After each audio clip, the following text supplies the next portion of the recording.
ସାଙ୍ଗମାନେ କଲିଜା ଆଉ କରାଟ ମସଲା କେମିତି ବନେଇବା ଆସନ୍ତୁ ଶିଖିବା।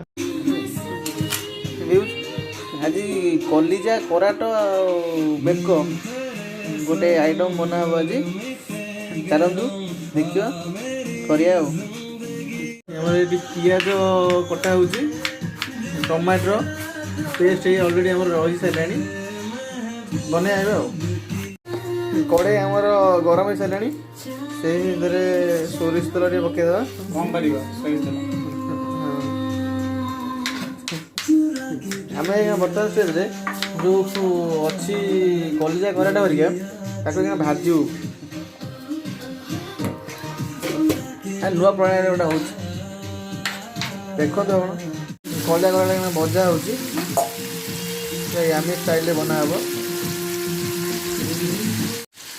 ଅଲମୋଷ୍ଟ ଆମର କଲିଜା କରାଟ ଭଜା ହେଇଗଲାଣି, ଖାଲି ଆଉ ଟିକେ ଆଉ ଗୋଟେ ମିନିଟ୍ ପରେ ଉଠେଇଦେବୁ। ଦେଖନ୍ତୁ ମସଲା ପକାଇକି ପିଆଜ ଲାଗି ସାରିଲା ପରେ ଯେଉଁ ଅଦା ରସୁଣ ପେଷ୍ଟ ପକାଇକି ଗୋଳଉଛୁ। ଏଥିରେ ମସଲା ହେଇସାରିଲା ପରେ ମସଲା ଟିକେ ପକାଇକି ଆଉ ଟମାଟୋ ପକାଇକି ଟିକେ ଘାଣ୍ଟିଦେବା। କଲିଜା କରାଟରେ ପକାଇ ସାରିଲା ପରେ ଧଣିଆ ପତ୍ର ପକାଇଛି ଟିକେ। ଦେଖନ୍ତୁ ଅଲମୋଷ୍ଟ ହେଇଗଲାଣି, ଜଷ୍ଟ 5 ମିନିଟ୍ରେ ମୁଁ ଓହ୍ଲେଇ ଦେବି ଏବେ। ଦେଖନ୍ତୁ